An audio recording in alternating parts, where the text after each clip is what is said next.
la historia del español.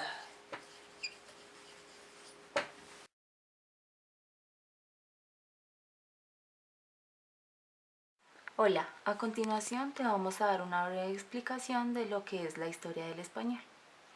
Bueno, te cuento que el más antiguo registro que tenemos de los inicios de nuestra lengua nos lleva a la península ibérica, territorio que actualmente es España. Nos situamos en el siglo III a.C., en donde aún no se hablaba español, dado que sus habitantes eran íberos, celtas, tartesios, fenicios y griegos. Cabe decir que los respectivos dialectos de estos pueblos son llamados lenguas de sustrato. Primero tenemos a los tartesios, que se ubicaban en el suroeste de la península ibérica. Estos se desarrollaron económica y culturalmente junto con los fenicios y desaparecieron aproximadamente en el 500 a.C. Luego llegaron los celtas, los cuales se dice que ya estaban ubicados en la península en el 900 a.C. en el noroeste de esta. También tenemos a los fenicios. Su llegada fue aproximadamente en el 1100 al 800 a.C. al litoral mediterráneo, procedentes del Líbano y fundadores de Gadir o Cádiz. Eran conocidos por ser los mayores comerciantes y así reunir culturas de diferentes lugares. También cabe decir que son los fenicios los primeros en referirse a la península como Hispania, lo que significa tierra de conejos. Por último tenemos a los griegos, también dominantes en el comercio, y su llegada fue alrededor del año 800 a.C. en la costa del Mediterráneo. Es importante que sepas que los pueblos que te acabo de nombrar son aquellos que actualmente conocemos bajo el nombre de indoeuropeos, que antiguamente eran las tribus indígenas.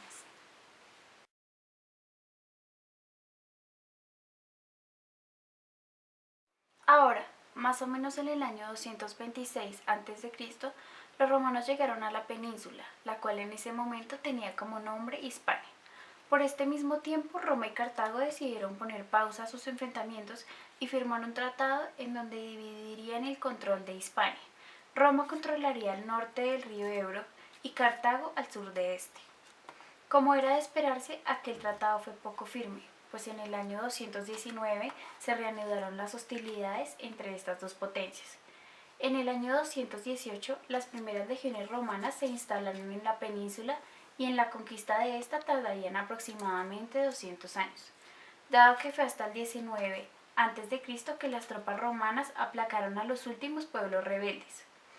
Durante estos 200 años, la adaptación a la vida romana por parte de los ocupantes de la Hispania conquistada trajo grandes cambios en la vida cotidiana, como lo son las costumbres, el comercio, la lengua, la religión.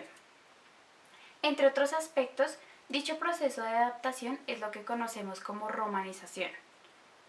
Uno de los resultados de esta fue el latín, el cual sustituyó rápidamente a las diferentes lenguas de sustrato que se hablaban en la península, con excepción del vasco o euskera. Esta etapa, conocida como la Hispania romana, duraría más o menos hasta principios del siglo V,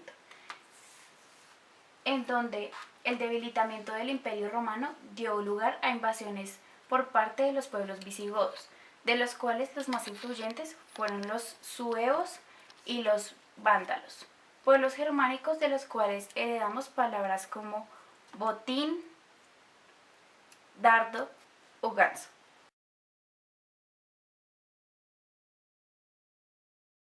En el año 711 después de Cristo, tropas árabes comandadas por el Tariq ibn Ziyad cruzaron el estrecho de Gibraltar, venciendo a los visigodos y a su rey Rodrigo en la batalla de Guadalete.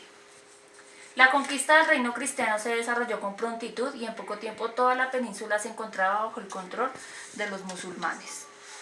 Los árabes se localizaron en la ciudad de Córdoba y denominaron al Andaluz lo que antes se conocía como Hispania. Este fue un periodo de esplendor en el que el territorio árabe español gozó de un elevado nivel científico, técnico y artístico. Llegaron a controlar la vida política, económica, social y cultural. El árabe se convirtió en la lengua predominante, excepto en algunas regiones dominadas por los cristianos. En esta época se habla del bilingüismo, pues algunos hablaban el latín y otros el árabe. Con la muerte de Almanzor, jefe político y militar árabe y primer ministro califa, comenzó la desintegración del califato y su fragmentación en pequeños reinos conocidos como taifas. El norte peninsular del territorio cristiano se dividió también en regiones y en pequeños reinos o aquellos que estaban en proceso de serlo.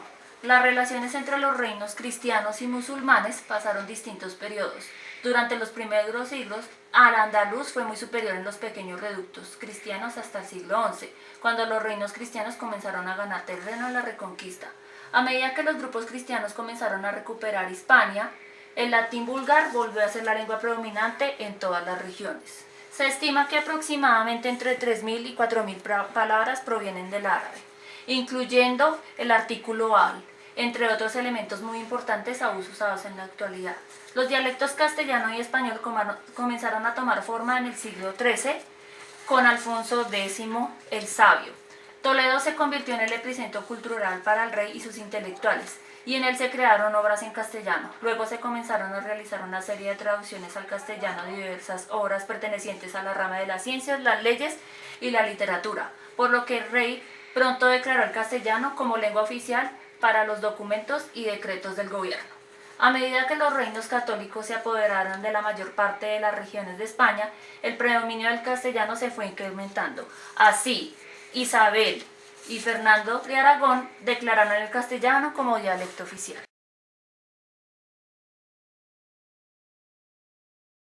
Bueno, para entender lo que sucedió con la reina Isabel y Fernando de Aragón, nos necesitamos ubicar en el año 1475 y 1479, cuando se dio la disputa por la corona de Castilla entre Isabel junto con el rey de Aragón y asimismo Juana con su esposo el rey de Portugal. En esta disputa Enrique V había fallecido y por ende estaba en el poder su hermanastra, quien era Isabel, o su hijastra. En la disputa llegó a ganar la reina Isabel junto con el rey de Aragón. Ellos se casaron en el año 1969 y de esta manera unificaron España, puesto que se unió el reino de Castilla junto con el reino de Aragón. Tiempo más tarde, en el año 1482 y 1492, surge la conquista de Granada. Esta fue liderada por la reina Isabel de Castilla y el rey de Aragón, la cual tenía por objetivo sacar del poder al islamismo. Efectivamente, así fue y llega a España el cristianismo. Asimismo, durante este periodo, los judíos fueron alejados de España. De esta manera se implementara el cristianismo como única religión. Y bueno, luego de terminada la Guerra de Granada, se inicia la expedición de Cristóbal Colón hacia la India. Sin embargo, recordemos que la ruta que tomaron fue equivocada y por tanto llegaron a América. Bueno, en este primer viaje, que duró 7 meses, Colón recorrió las islas Guananí, que actualmente es San Salvador. Posteriormente pasó por Juana, que actualmente es Cuba, y finalmente por La Española, que actualmente es Santo Domingo. En esta primera expedición se cree que las relaciones con los indígenas fue pacífica, puesto que se hicieron cambios de alimentos, intercambios de alimentos, objetos y demás. Sin embargo, un año más tarde, en 1493, se hizo una nueva expedición que duró 3 años. En este viaje, los españoles cruzaron por los lugares que actualmente son Guadalupe, Puerto Rico, Santo Domingo, Cuba y Jamaica, y optaron por asegurar nuevos territorios en nuestras nuevas tierras, y por lo tanto fundaron la isla de Isabel, en honor a Isabel de Castilla, y construyeron 200 casas. Durante estas 2 expediciones hubieron varios intercambios. Por el lado de Europa llegaron las ratas, los piojos y las pulgas de las embarcaciones. Asimismo llegaron a América los conejos domésticos, los asnos y las gallinas, y algunas frutas como lo fueron la mandarina, la naranja y el limón. De otra parte, a Europa llegaron los chorlos, los tucanes y los pericos, unas especies de aves. Asimismo llegó la papa, el maíz y el tomate. y de igual manera el cacao, el tabaco y la piña. Recordemos que fue en la segunda expedición cuando los españoles empiezan a llevarse esclavos y casi el 90% de estos murieron debido a las enfermedades que tenían los españoles, como por ejemplo la peste y la fiebre. Es importante recordar la llegada de Colón, puesto que esta fue la causa por la que nosotros actualmente hablamos español. Recordemos que anteriormente Colón también había pedido la ayuda del rey de Portugal, sin embargo por diferentes situaciones no se pudo lograr. De lo contrario nosotros estaríamos hablando portugués.